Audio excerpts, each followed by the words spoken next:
Shantanu was the king of Kuru dynasty with his capital at Hastinapura, in the epic Mahabharata. He was a descendant of the Bharata race, a forebear of the lineage of the Chandravamsha.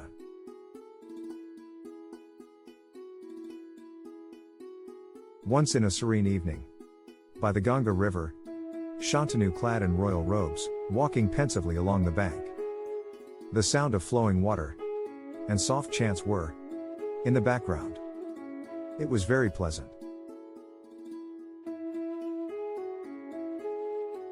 Ah, the tranquil beauty of this river soothes my weary heart, Shantanu thought. But why do I feel an emptiness I cannot name?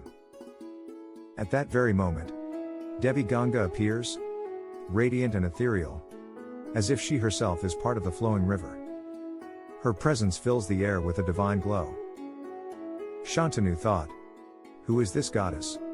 So breathtaking, so otherworldly. My heart is no longer my own.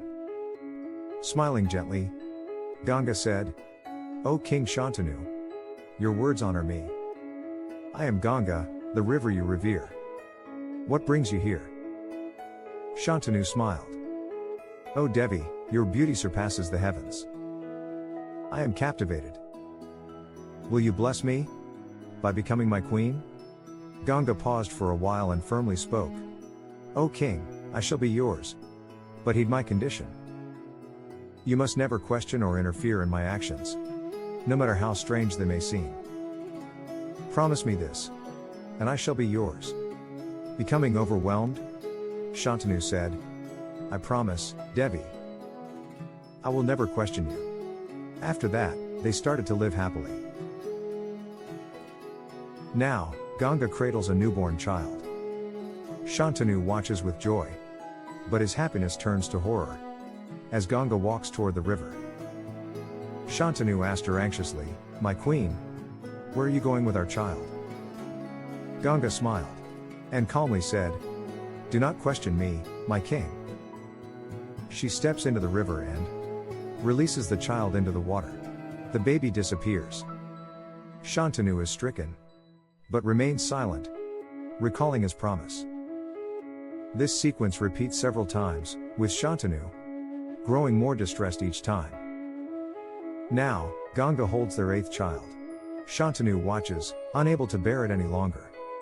But this time he desperately shouted, Stop. I cannot watch you do this again. What is the meaning of this cruelty?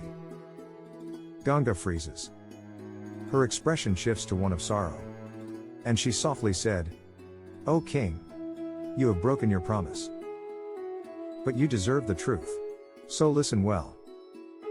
These children are the 8 Vasus, celestial beings, cursed by the sage Vashishta, to be born as mortals. But they pleaded with me to free them from their earthly lives. So, by drowning them, I release them from their curse. Shantanu shocked and asked, What about this child? Ganga paused for a while and said sorrowfully, This is Prabhasa, the Vasu, whose curse was the most severe. He must remain on earth for a longer time. But fear not, for I will raise him and return him to you when the time comes. Then Ganga takes the baby and begins to leave. Shantanu reaches out, but stops himself. Ganga disappears into the river, leaving Shantanu alone. He stands in silence as the sound of the river swells. Years after years Shantanu was getting worse. Then one fine morning, Shantanu, now older, sits on his throne, heard that a herald announces the arrival of Ganga. He was delighted and thought about his son. In the meantime Ganga, accompanied by a young man, regal and commanding in appearance, entered the royal court. Then she said, O king, I came to return our son, Debavrata. He is trained in the arts of war, governance, and wisdom. He shall bring glory to your lineage. Shantanu was surprised with joy. His voice was filled with emotion. He hugged the young man and said, My son. Debavrata.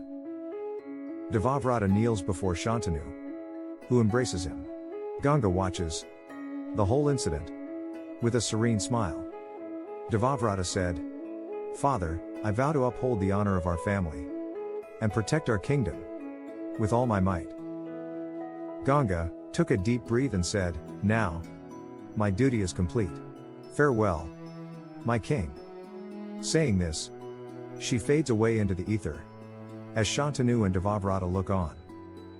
The sound of the river echoes, signifying her eternal presence. After that, Shantanu became happy. One day he told Debavrata, "My son, you are the pride of my heart. From this day forth, you shall be known as Bhishma, for your strength and the sacrifices you will make for our kingdom." Debavrata told, "I accept this name with honor, father."